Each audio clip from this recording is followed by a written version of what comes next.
메리 크리스마스. 옆 사람하고 한번 인사하십시다. 메리 크리스마스. 뭐라 그러셨어요? 메리 크리스마스. 기쁨으로 예수님께 예배합시다. 시작. 기쁨으로 예수님께 예배합시다.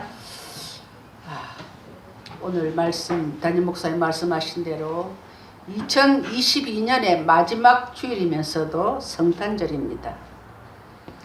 한 해를 돌아보면 정말 우리가 경랑의 세월을 지내는 것 같습니다. 그저 한 해를 지낼 때마다 다사다난했다고 말하기에는 너무나 힘겨웠던 세월이었습니다. 그러나 여기까지 우리를 인도하신 에벤 에셀이 하나님이 계시기에 우리는 위로를 받습니다. 2002년 12월은 세상적으로는 월드컵이 지구촌을 뒤덮었지만은 그러나 여기까지 우리를 인도하신 믿음의 사람들에게는 12월은 예수님의 오심을 기다리는 대림절을 지나고 구원자로 오신 예수님을 맞이하는 성탄절이 있는 달이 아닙니까? 오늘이 바로 그 성탄절입니다. 근데 여러분, 오늘날 우리에게 성탄이 어떤 뜻을 가지고 있습니까? 왜 성탄이 우리 모두에게 기쁨이 되고 행복이 될 수 있습니까? 이 물음에 대한 분명한 대답을 할 수 없다면 성탄은 우리에게 자신의 생일처럼 조금 분주하다가 끝나버릴 여느 날과 다를 바가 없는 것입니다. 저는 오늘 말씀의 제목을 그가 이 땅에 오신 이유라고 붙여보았습니다. 그가 누구이죠? 예수 그리스도이시죠? 우리가 영어로 히스토리, 역사라는 뜻을 히스토리라고 합니다. 그 히스토리의 근원은 스토리, 그의 이야기, 바로 예수님의 이야기가 역사라는 것입니다. 오늘날 현대인들에게 성탄이 어떤 의미로 자리 잡고 있습니까? 사람들에게 성탄이란 그저 아기 예수의 탄생을 축하하는 기념일 정도로 인식되어 있습니다. 사실 성탄의 의미는 하나님의 극진한 사랑이요 인류의 가장 큰 기쁨이요 구원이요 생명인데 그 의미를 알고 기뻐하는 사람들은 그렇게 많지가 않습니다. 성탄은 인간의 온갖 불순종에도 하나님이 꺾이지 않는 구원의 의지, 인간의 온갖 불순종에도 꺾이지 않았던 예수님의 사랑을 기억하는 절기입니다. 반짝거리는 성탄 트리가 불빛이 꺼지면 희미해져가는 믿음이라면 그것은 믿음이 아닐 것입니다. 지금 우리는 하나님과 그의 아들 예수 그리스도의 꺾이지 않았던 믿음을 회복할 때인 줄 믿습니다. 본문은 예수 그리스도께서 이 땅에 오신 이유에 대해서 말씀하고 있습니다. 여러분이 같이 우리 읽었던 요한복음 3장 16절은 성경 66권의 핵심 구절입니다. 하나님이 세상을 이처럼 사랑하사 독생자를 주셨으니. 여기서 세상을 말하는 코스모스는 유대인과 이방인을 다 포함한 인류를 가리키는 말입니다. 성경을 보면 유대인은 이방인을 개취급했습니다. 자기들만 선민이라고 자랑하고 있었습니다. 그러나 하나님은 세상이란 단어에 유대인과 이방인을 다 포함하고 있습니다. 그리고 사랑이란, 이 하나님의 사랑이란 헬라어 아가파오라는 것으로 무조건적이고 신적인 사랑을 뜻합니다. 우리가 말하는 아가페, 하나님의 사랑이 아가페가 아가파오에서 파생되었습니다. 그러므로 하나님의 사랑은 남녀 간의 애정을 뜻하는 에로스적인 사랑과는 근본적으로 다른 것입니다. 독생자를 주셨으니 무슨 말입니까? 이 말은 하나님께서 유일하게 낳으신 아들, 그 속성과 성품에 있어서는 하나님과 동일한 분이라는 것입니다. 다시 말하면 예수님은 인간의 모습을 한 하나님이라는 뜻입니다. 하나님께서 독생자를 주시기까지 이 세상을 사랑하시는 이유는 이 세상 즉 인류가 멸망하지 않고 영생을 얻게 하려 하심이라고 말씀하십니다. 그 영생을 얻는 선행 조건은 예수 그리스도를 믿는 믿음입니다. 할렐루야. 이는 저를 믿는 자마다 멸망치 않고 영생을 얻게 하려 하심이라. 하나님께서 그리스도를 이 땅에 보내신 이유는 인간이 지은 죄를 사실 심리에서 벌을 주려는 것이 목적이 아니고 인간 스스로가 지은 죄를 회개하고 예수께로 돌아오면 그 죄를 사하시는 데 목적이 있습니다. 그 하나님께서 인간의 죄를 대속하기 위해서 그리스도를 이 땅에 보내셔서 대속의 죽임을 당하게 하셨습니다. 그러므로 누구든지 그 사실을 믿고 예수 그리스도의 의를 힘입기만 하면 영생을 얻게 된다는 것입니다. 그러나 끝까지 이 사실을 부정하고 예수 그리스도를 자신의 구주로 받아들이기를 거부하는 자는 하나님의 심판을 받고 멸망할 수밖에 없다는 것입니다. 이것이 요한복음 3장 16절의 해석입니다. 우리는 이 성탄의 계절에 예수 그리스도께서 이 땅에 오신 이유를 분명히 알고 믿음 생활에 승리하시기를 주의 이름으로 축원합니다. 제가 이 말씀을 전하게 된 동기는 담임 목사직을 승계하고 총회 일을 한 4년 했습니다. 그러나 어느 순간 기도하는 가운데 전도하라는 하나님의 강력한 메시지가 왔습니다. 내가 너를 주의 종으로 세운 것은 복음을 전하려 하는 것인데 내가 지금 뭐하고 있느냐 하는 그런 세미한 음성을 듣게 되었습니다. 그래서 어떻게 잘 아는 목사님하고 연결이 됐어. 이제 전도 훈련을 여러분 줌 알죠? 인터넷에서 줌으로 하는 전도 훈련을 체계적으로 받게 되었습니다. 그 전도 훈련을 받고 어떻게든 전도해야 되겠다는 생각으로 이제 날씨가 추운 관계로 매일 전도는 못 나갔지만 아파트 노인정이라든지 동네를 한 바퀴 돌면서 전도를 하다가 느낀 점은 믿지 않는 자는 물론이지만 믿는 자들도 구원이 확신이 없다는 것을 깨달았습니다. 교회에 오래 다니고 직분을 받은 사람들도 코로나라는 이유로 장기 결석을 하고 있습니다. 지금 우리 교회 자리가 이렇게 빈 게 원인이 어디 있습니까? 지금 장기 결석자가 7, 8명이나 됩니다. 그리고 한 교회에 정착하지 못하고 이 교회 저 교회에 돌아다니는 교회 쇼핑족이라 그랬죠. 그런 분들도 생겼습니다. 또한 가난한 교인, 거꾸로 하면 안 나가, 교회 안 나가는 교인들이 많이 생겼습니다. 왜 그들이 믿음에 굳게 서지 못할까요? 저는 그들이 예수님이 이 땅에 오신 이유를 정확하게 알지 못해서 그런다고 생각합니다. 저는 이런 때에 어느 사람보다 정말 우리 몸된 성도들이 누가 뭐라든지 흔들리지 않는 구원의 확신을 심어줘야 되겠다는 생각으로 오늘 성탄절이지만 이 말씀을 전하게 되었습니다. 정말 예수님이 이 땅에 오신 목적을 알지 못하고 교회 문턱만 수십 년 밟고 다니는 성도들이 너무 많습니다. 여러분에게 한번 묻겠습니다. 여러분이 오늘 밤이라도 하나님 부르시면 천국에 갈 확신이 있습니까? 좀 크게 대답해 보세요. 천국에 갈 확신이 있습니까? 웃는 분들은 좀 이상해. 예. 그리고 내가 천국에 갔다고 그럽시다. 그럼 하나님이 너 어떻게 해서 천국에 왔냐? 그러면 뭐라고 대답하실까요? 뭐라고? 졸다가? 네. 여러분 참 이렇게 확실하게 대답하시는 분들이 많지가 않습니다. 놀라운 사실은 교회를 수십 년 다닌 권사님들을 제가 몇 분한테 물어봤습니다. 권사님, 오늘 밤이라도 하나님이 부르시면 천국에 갈 확신이 있습니까? 그러면 어떤 권사님 그러시더라고요. 목사님, 저는 늙어서 교회 봉사도 많이 못하고요.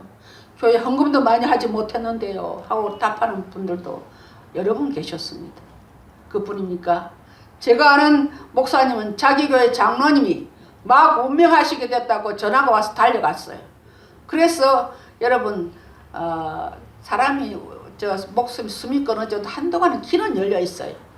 그래서 그걸 알기 때문에 목사님이 장로님 지금 천국 갈 확신이 있습니까?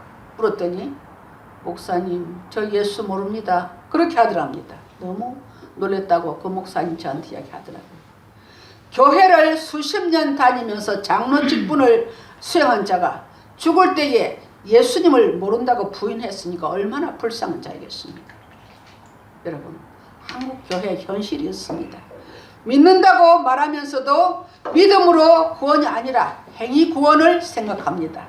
이 성탄절에 제가 여러분에게 드릴 선물은 믿음으로 영생의 선물을 받으시기를 주님의 이름으로 축원합니다. 여러분, 천국은 값없이 주시는 하나님의 선물입니다. 천국은 노력해서 가는 것도 아니고요, 무슨 자격이 있어 가는 것도 아닙니다.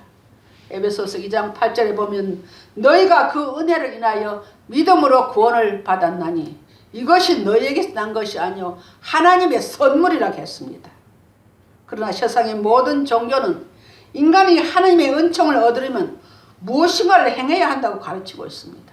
그러나 성경은 영생은 하나님께서 우리에게 주시는 선물이라고 말씀합니다. 아무런 대가 없이 하나님 그냥 주시는 선물입니다. 여러분, 어떤 분이 저한테 아주 비싼 선물을 했습니다. 그런데 제가 그것을 돈을 내려고 하면 그거는 그 이상 선물이 아니겠죠. 이와 같이 천국의 영생도 하나님이 우리에게 선물로 주시는 것이기 때문에 돈을 내거나 노력을 해서 얻는 것이 아닙니다. 그런데 우리가 이 선물을 받지 못한 이유가 무엇일까요? 그것은 우리 인간은 모두 죄인이기 때문입니다. 로마서 3장 23절은 모든 사람이 죄를 범하였음에 하나님의 영광에 이르지 못하더니 라고 말씀합니다. 여러분, 그러면 죄가 무엇입니까? 어떤 분은 내가 도둑질도 안 하고 사기도 안 치고 강도 살인도 안 해도 내가 무슨 죄인입니까 하고 따지는 사람이 있습니다. 그러나 성경에서 말하는 죄는 두 가지입니다. 원죄와 자범죄입니다. 원죄는 뭡니까? 아담 이후로 우리 모든 인류에게 전가되는 죄를 원죄라고 합니다. 자범죄는 내가 지은 죄를 말하는 것입니다. 거짓말을 하든지 도둑질, 속임수, 살인, 강도, 그 외에 하나님을 기쁘시게 하지 않는 우리의 모든 생각이나 말이나 행동, 그리고 마땅히 해야 할 일을 하지 않는 것 등을 말합니다. 그러므로 죄 많은 우리는 스스로를 구원할 수가 없습니다. 우리가 이렇게 부엌에서 음식을 만들 때 부침개를 부친다고 합시다. 각종 여러 가지 신선한 채소, 밀가루 넣고 식용유도 준비해 놓고, 그런데 가만히 생각해 보니까 계란을 하나 깨트려 놓으면 더 맛있을 것 같아서 계란을 하나 탁 깨트려 놓는데 공교롭게도 그 계란이 썩은 계란이었습니다. 그러면 여러분, 그 부침개는 망쳐버리는 것입니다. 우리 인생도 이와 같습니다. 겉으로는 모양 좋은 부침개와 같지만 그 속에는 썩은 계란과 같은 죄들이 누구에게나 섞여 있죠. 그래서 로마서 3장 10절에는 의인은 없나니 한 사람도 없다고 말씀합니다. 하지만 우리는 스스로를 구원할 수 없는데 그럼 우리 하나님은 어떤 분이십니까? 여러분, 오늘 좀 똑똑히 들으셔야 됩니다. 좀 설교가 딱딱해 들실지라도 이거는 굉장히 중요합니다. 하나님은요, 두 가지 성품을 가지고 계세요. 사랑의 하나님인 동시에 공의의 하나님이십니다. 요한일서 4장 8절에는 하나님은 사랑이시라고 말씀하시고요. 출애굽기 34장 7절에는 벌을 면제하지 아니하고 아버지 악행을 자손 3, 4대까지 보응하리라고 하셨습니다. 그러나 우리 대부분의 사람은 하나님은 사랑의 하나님이라는 사실을 알고 있으나 공의로운 하나님이라는 것을 잘 모르고 있습니다. 하나님이 공의로우시다는 것은 우리 행위를 선악간에 심판하시는 분이라는 것입니다. 예화를 하나 들겠습니다. 어떤 나라에 왕이 살고 있다고 합시다. 어떤 날 부하가 와서 왕이시여, 식량 창고에 식량이 자꾸 없어집니다. 그랬더니 왕이 화가 났습니다. 식량이 부족했거든요. 그래서 왕이 명령을 내립니다. 앞으로 식량을 훔치는 자는 누구든지 공개적으로 죽지 않도록 채찍질하라 그랬습니다. 며칠 있다가 부하가 왕이시여, 범인을 잡았습니다. 왕이 그 범인이 누구냐?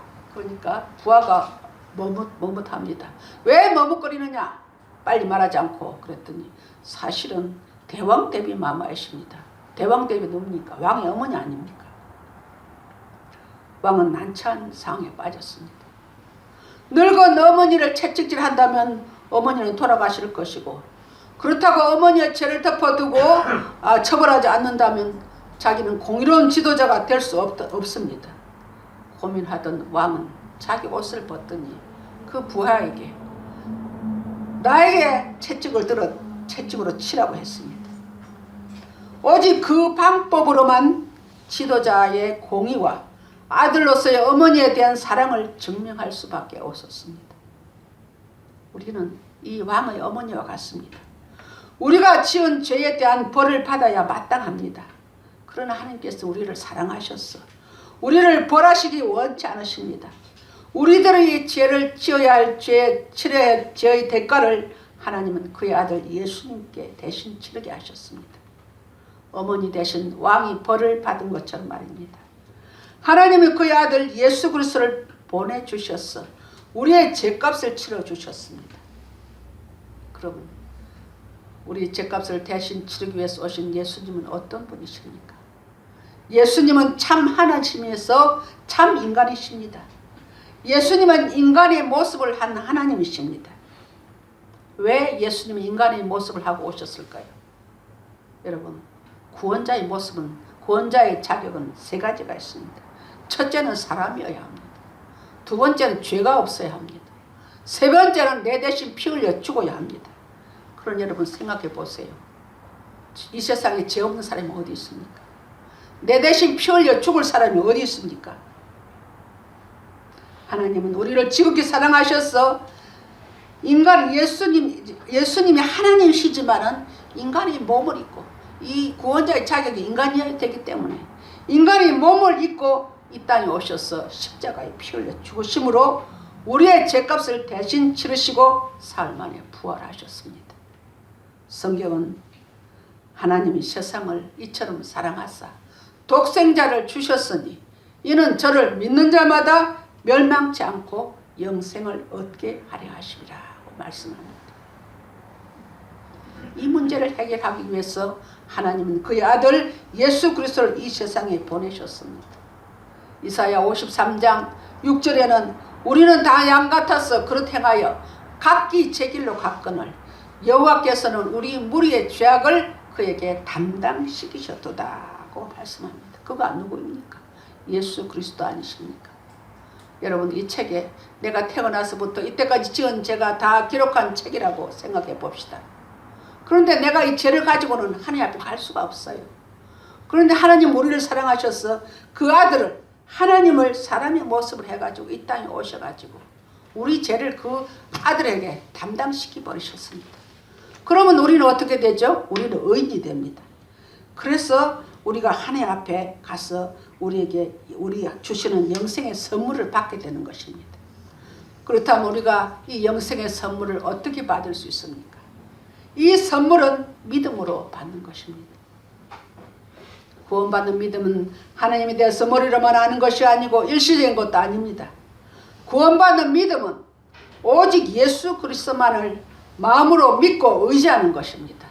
사도행전 16장 31절은 주 예수를 믿으라. 그리하면 너와 내 가정이, 내 집이 구원을 받으리라 했습니다. 여러분, 믿음은 천국 문은 여는 열쇠인 줄 믿습니다. 할렐루야. 어떻게 잘 좀 설명을 할까요? 혼자 배를 타고 풍랑을 만났다 그럽시다. 배가 다 부서져 가지고 난파선이 됐습니다. 겨우 나무 조각 하나 붙잡고 해변까지 갈라니까 걸어와서는 갈 수가 없었습니다.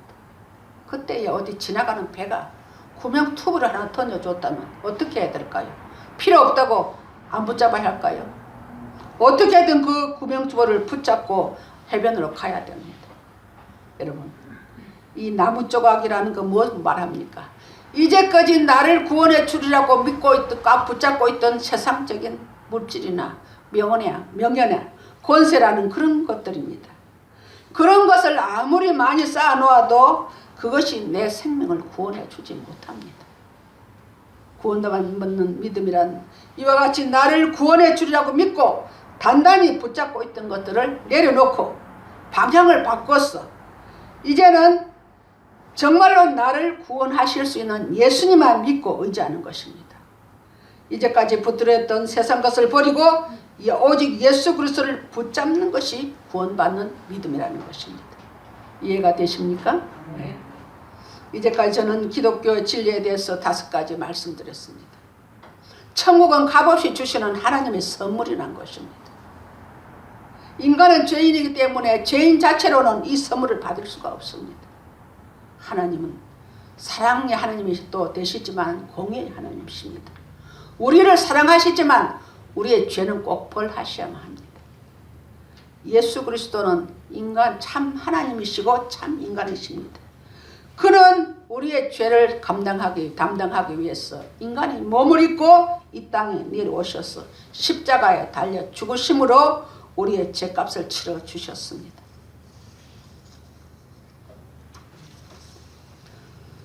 이 선물은 믿음으로 받는다고 했습니다. 우리는 이 세상 모든 것을 내려놓고 예수 그리스도를 나의 구원주와 주님으로 온전히 영접할 때 우리는 영생의 선물을 받을 수가 있습니다. 여러분, 다시 한번 묻겠습니다. 여러분이 오늘 밤 하나님 부르신다면 천국에 갈 확신이 있습니까? 네. 할렐루야. 예. 그럼 하나님이 어떻게 해서 내가 천국에 왔느냐 물으시면 어떻게 말씀하시겠습니까?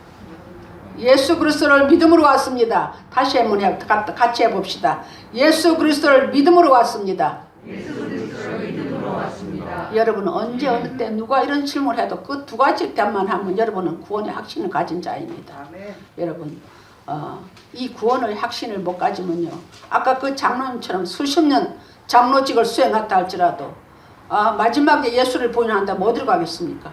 얼마나 억울한 사람이겠습니까? 예수 그리스도가 오신 목적이 바로 이것인 줄 믿으시기를 바랍니다. 성도 여러분은 2022년 성탄 선물을 크게 받으신 줄 압니다.